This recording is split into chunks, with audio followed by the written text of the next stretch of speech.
Vamos então descobrir aqui como é que nós fazemos os diagramas de classe. Vou criar aqui um novo arquivo, já vou salvar, criar uma pasta aqui, diagrama de classes.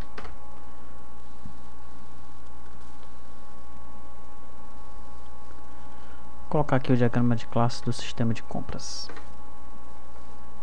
Eu já tenho aqui, olha, uma opção para o diagrama de classes.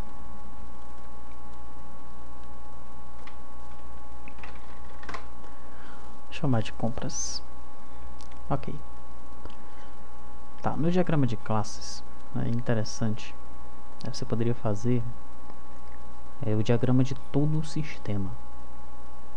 Tá? No entanto, como o Cisco é muito grande, nós vamos fazer primeiramente aqui apenas o diagrama de compras, tá bom? Vamos ver como é que vai ser, como é que vai ficar. Como é que eu faço o diagrama de classes com base nisso aqui? Bom, eu vou procurar agora por substantivos. Por exemplo, requisição. Requisição aqui está com cara de que é uma classe. Por quê? Porque ela vai ser uma entidade aqui que vai ter diversos métodos, né? O método inserir, alterar, excluir, atualizar. Vai ter o método imprimir. Todos esses aqui são métodos dessa entidade, da entidade de requisição. Então vamos criar uma classe chamada requisição. O nome da classe precisa ter letra maiúscula, né? Segue a mesma convenção lá da classe que você vai criar no Java, tá? E agora eu vou começar a inserir atributos e métodos, da mesma forma como nós faríamos lá no Java. Eu vou adicionar um atributo, vai ser o atributo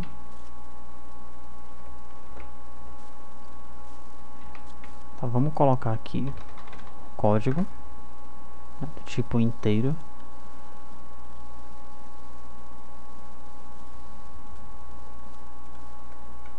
Que eu vou escrever em integer mesmo, tá? Não vou usar os tipos primitivos.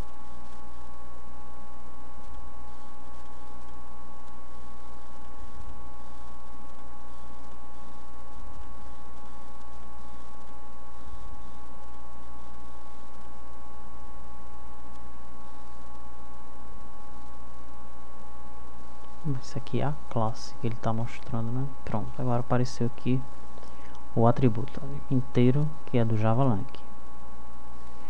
Ok, vamos inserir um outro atributo. Vai ser o atributo data. Qual o tipo desse atributo aí? Date, do JavaUtil. E vou inserir aqui o solicitante.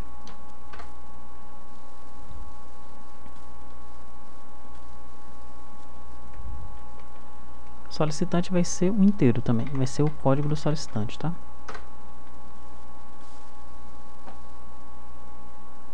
Muito bem. Bom, aqui nos métodos, né, eu teria os gets e os sets desses três atributos, mas eu não vou me preocupar com isso neste momento, tá? Eu vou me preocupar com isso apenas quando eu for fazer mesmo a nível de projeto, diagrama de classe e de repente até gerar o código, né? Que é algumas ferramentas, inclusive essa daqui, eu acredito que ela gere, olha, export Java, ela gera sim o código Java. Inclusive ela faz engenharia reversa, ela importa o código Java e transforma aqui nas classes também. Mas nós não vamos nos preocupar com isso neste momento, né? Nós estamos aqui numa fase de análise. Vou colocar os atributos. Add operation, os atributos não, os métodos, né? Eu vou ter aqui o método inserir. Vou ter o método alterar.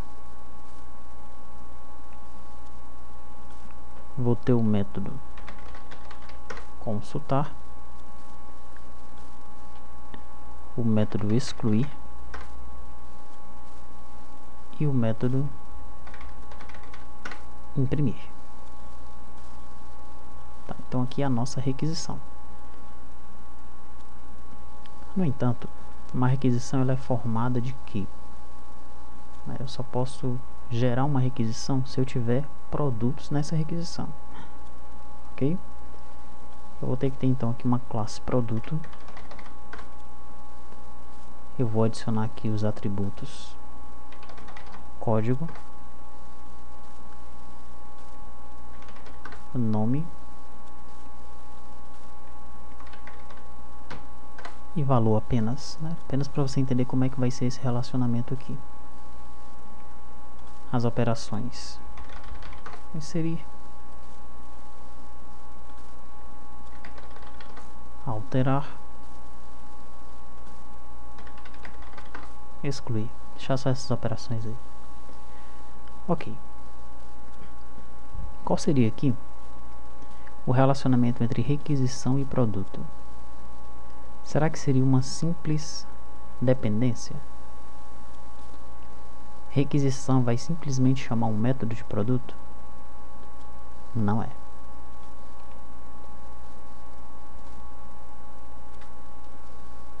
Então, quando não é uma dependência, eu parto para as associações, né, que são os relacionamentos mais fortes que a dependência. Nas associações eu tenho a associação, tenho a agregação e tenho a composição. Mais forte que esses relacionamentos eu vou ter a generalização e a realização. Ok, mas o que é que eu quero aqui? Se eu utilizar uma associação, isso vai significar que produto ele vai ser um atributo de requisição.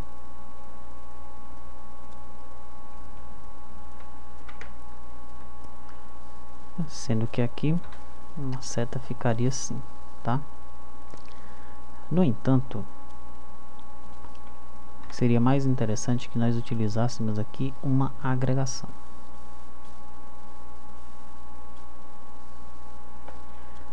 Como é que é a agregação?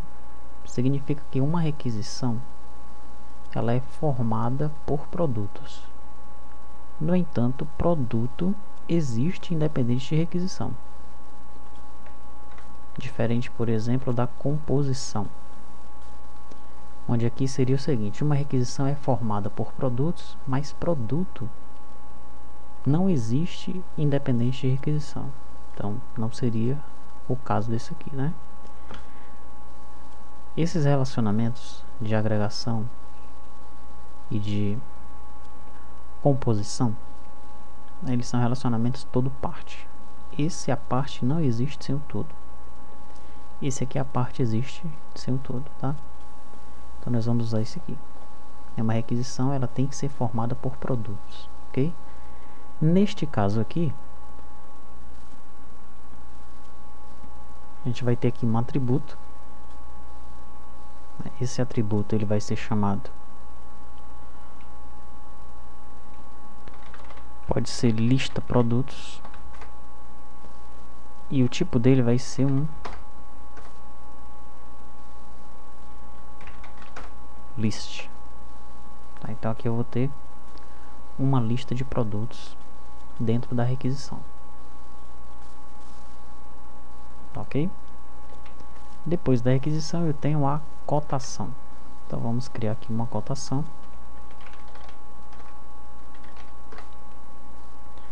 A cotação ela vai ter um código, ela vai ter uma data,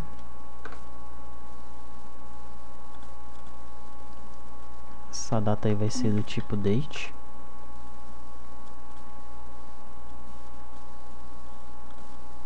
e ela vai ter aqui alguns métodos, né? Deixa eu deletar esse atributo aí. Ela vai ter o método inserir,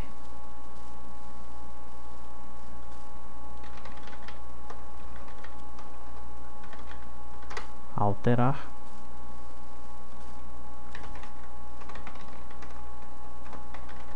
consultar, excluir,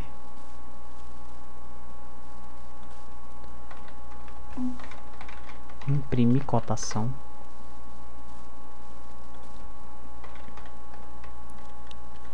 imprimir mapa,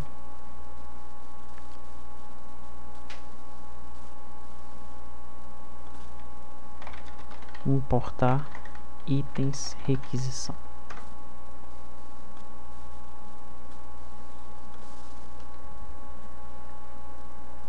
Ok. Aqui eu poderia ter um método também, importar produto, né, para eu poder ir colocando os produtos nessa lista aqui, tá?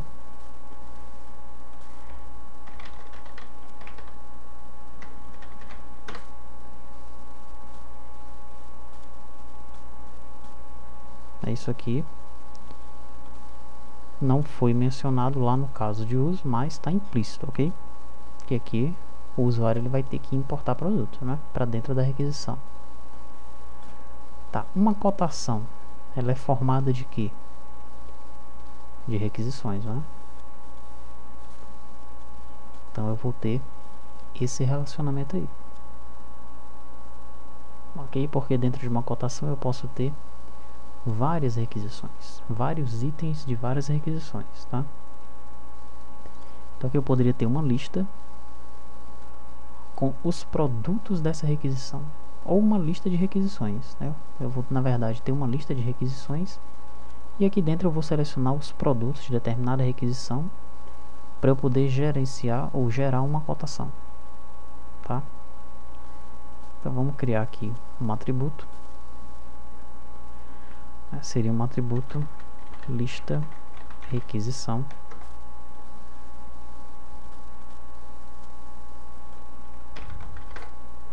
E ele seria do tipo list, né? Finalmente eu vou ter aqui a classe pedido e é bem similar. Vou ter o atributo código, o atributo data,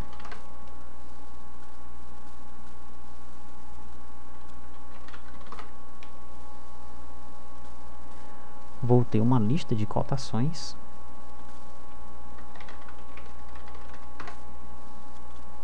porque o meu pedido é gerado a partir de diversas cotações, né?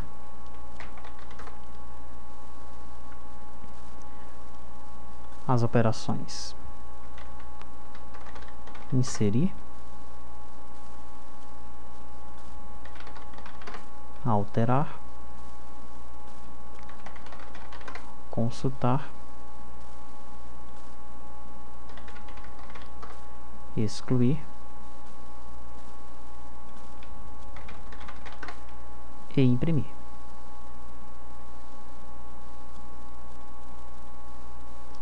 E o relacionamento vai ser assim, né? Meu pedido é uma relação todo parte entre pedido e cotação, né? Ele é formado, na verdade, por uma ou várias cotações, tá?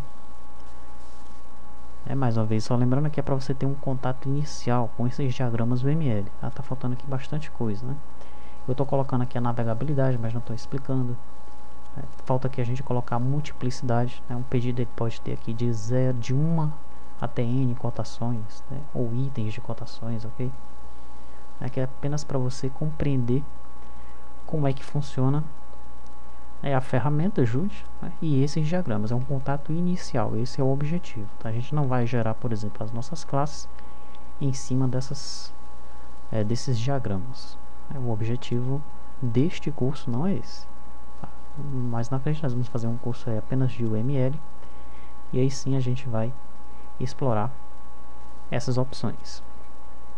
Aqui você pode colocar uma nota e dizer, por exemplo, um pedido é gerado com base nos itens de uma ou mais cotações.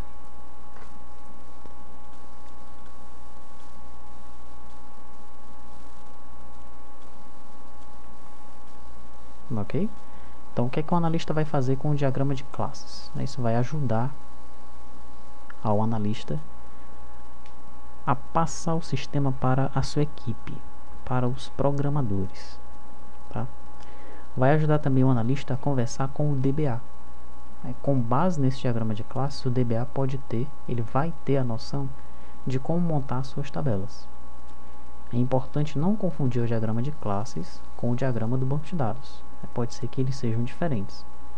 Pode ser que uma classe dessa aqui gere 3 ou 4 tabelas lá no banco de dados. Pode ser que este nome código aqui não seja código lá na tabela que será gerada no diagrama de entidade de relacionamento, ok? Então, não confundir as duas coisas. Aqui vão ser as classes, né, que vão virar objetos no sistema Java ou no sistema Delphi, no nosso caso aqui no Java. Tá? O diagrama de entidade de relacionamento, que a gente vai ver mais na frente, é para gerar as tabelas no banco de dados. São duas coisas diferentes, ok? Então tá, aqui está o diagrama de classes do sistema de compras. Né? Para não perder o costume, como nós fizemos o diagrama de casos de uso para o sistema de vendas, vamos fazer também o diagrama de classes para o sistema de vendas. Antes da gente passar para lá, vamos dizer que aqui nós quiséssemos deixar claro que o pedido gera uma conta a pagar. Como é que eu faço isso? Eu crio todo o diagrama de classes do conta a pagar aqui de lado? Não. Basta que eu coloque aqui um pacote, né? Chame esse pacote aí de contas a pagar. E agora sim eu utilizo aqui a dependência. Ok? Então aqui o pedido ele vai chamar alguma coisa, um método, seja lá o que for, aqui nesse pacote de contas a pagar. E o que é que tem nesse pacote de contas a pagar? Classes, bibliotecas, não importa. É um pacote onde vai ter diversas classes. É o nosso contas a pagar completo. Ele está dentro desse pacote aqui. Eu não preciso saber o que tem nele a princípio. Eu só preciso saber, neste momento, que o pedido ele manda informações para o contas a pagar. Aqui no diagrama de classe eu represento isso dessa forma aqui, ok? Tá, vamos fazer então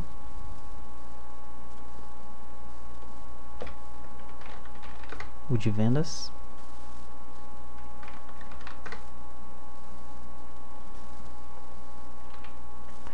Aqui no sistema de vendas, bom, em primeiro lugar eu vou precisar de uma classe produto. Não tem jeito, né? Essa classe produto ela vai ter o código,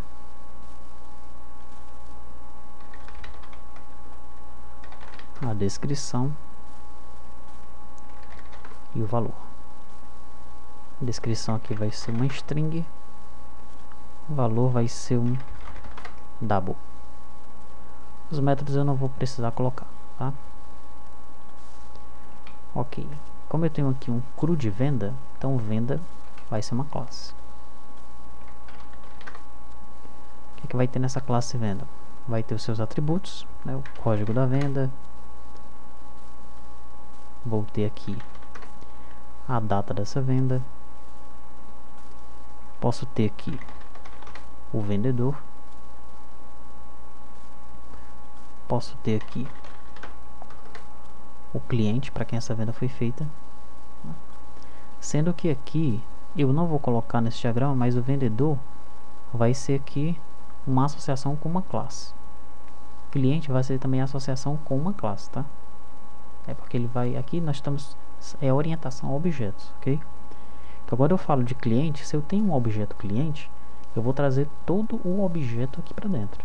Não importa se eu preciso só do código dele. Aí eu recupero o objeto cliente em si, tudo dele, e trago ele aqui para dentro. Posso fazer o que eu quiser com ele, inclusive pegar o código, que seria o objetivo aqui no caso. Mas eu não vou colocar essas classes aqui. Vamos ver, de repente até a gente coloca. Tá, aqui em data vai ser do tipo date, né, vendedor e cliente deixa assim por enquanto. Eu vou ter aqui uma operação que é inserir, alterar, excluir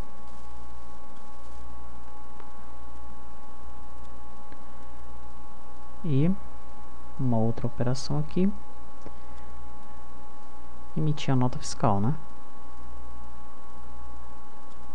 No entanto, a nota fiscal, ela tem toda uma característica de uma classe, né? Porque a nota fiscal ela tem um número, ela tem dados inerentes a ela mesma, tá? Nota fiscal vai ser uma outra classe neste caso aqui, ok? Muito bem, vamos colocar apenas consultar aqui, por enquanto. E aí vai ter os gets e os sets desses atributos aqui. Deixa eu criar aqui uma outra classe, nota fiscal.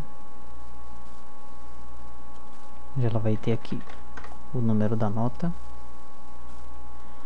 Ela vai ter aqui a opção da data.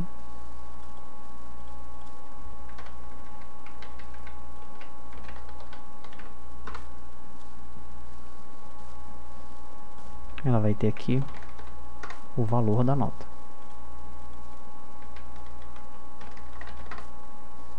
O que essa nota fiscal faz? Ela emitir nota fiscal. Ela tem um método para imprimir a nota fiscal.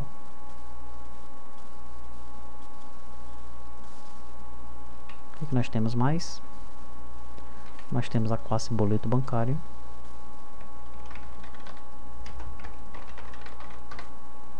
Essa classe boleto bancário, o boleto ele tem diversos atributos. Tem o código. Vou colocar aqui uma data para ele também. Aí ele vai ter o nosso número. Enfim, diversas informações, né? Vai ter o valor, o desconto e tal. Vou colocar apenas aqui o valor, tá? Tipo double, a data do tipo date. Opa. Aí está. Ok, e ele vai ter aqui uma operação que é a emitir boleto bancário.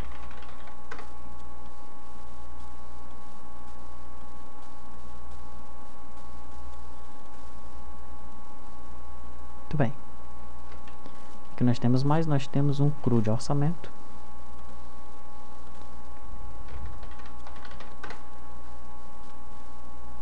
O orçamento ele vai ter um código, uma data e um valor total.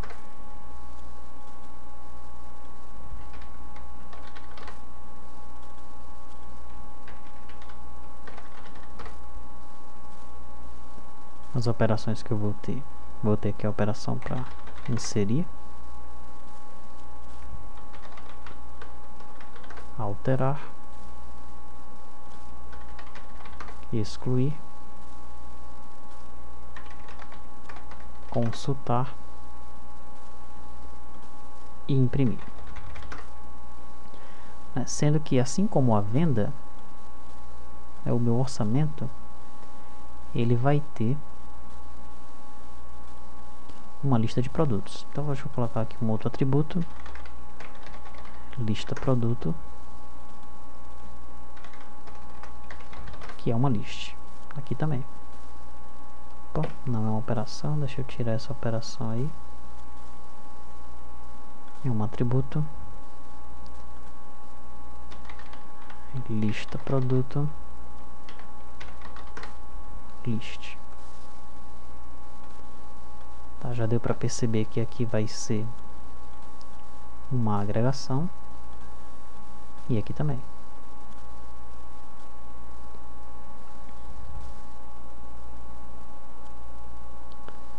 Muito bem, vamos então aqui para esse outro lado. Vamos criar uma classe cliente aqui.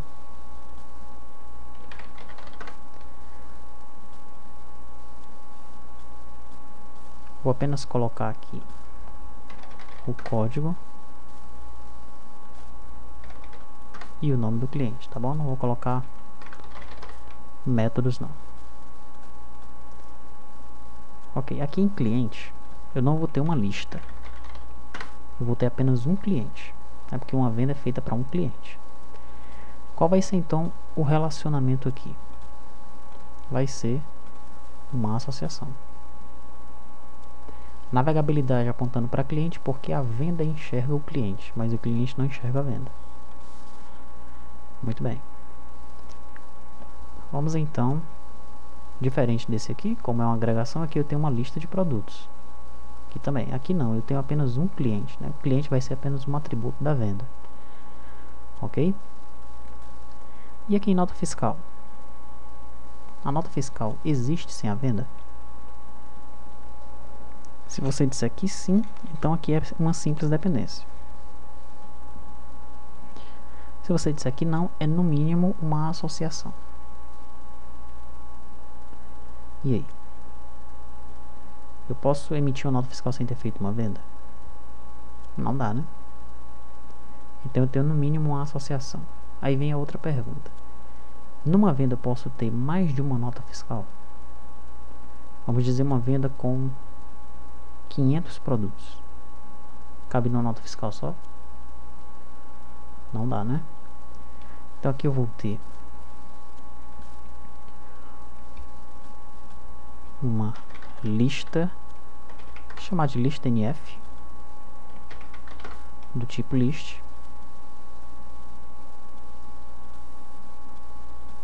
E aqui vai ser também uma agregação. Boleto bancário, do mesmo jeito. Mesmo que eu não vá emitir os produtos no boleto bancário, mas pode ser que essa venda seja R$10.000 e o cliente queira passar lá em 12 vezes, em 12 boletos. Então da mesma forma eu vou ter aqui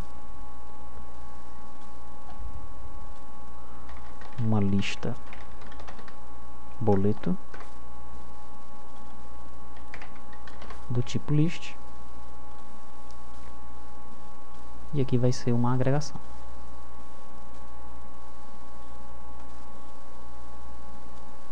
Ok? Então veja, aqui estão as classes do sistema de venda, aqui estão os relacionamentos existentes entre essas classes.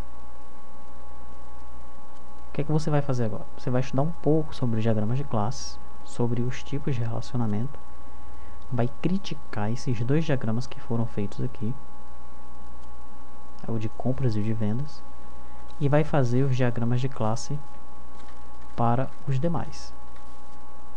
Até aqui o tesouraria e banco. Feito isso, você vai tentar fazer o diagrama de classes para o sistema inteiro, para todo o Syscom. Tá? Você vai ver como é interessante essa tarefa. Como o sistema é grande, né? Como é que vai ficar esse diagrama de classes? Algumas coisas serão evitadas. Por exemplo, eu tive que duplicar aqui a classe produto nesse diagrama e no outro. No entanto, é mais fácil de ler esse diagrama separado daquele outro. A visão de quem está lendo é melhor do que de repente ter um diagrama gigante com todas as classes. Tá? Existem outras nuances também. Existe o lance dos estereótipos para você colocar aqui nas classes. De repente, se você for gerar o código baseado nisso aqui, né? Mas isso aí é uma outra questão, né? Não vai ser abordado neste curso aqui, ok? Nosso próximo passo então é conhecer, vamos ver aqui quais são os outros diagramas, tá aqui, os diagramas de atividades. Vamos conhecer então esses diagramas. Nós conhecemos aqui dois diagramas de casos de uso e de classes. Esses diagramas eles são conhecidos como diagramas estáticos. Eles não mostram o sistema de forma dinâmica. Não mostra tipo assim o sistema funcionando, por assim dizer, tá? O diagrama de atividades é um diagrama dinâmico. A gente vai descobrir para que ele serve. O diagrama de sequência também é um diagrama dinâmico, tá? Então a gente vai ter aqui a noção de dois diagramas estáticos, nós já vimos. Vamos aprender agora sobre dois diagramas dinâmicos, né? Começando aí pelo diagrama de atividade.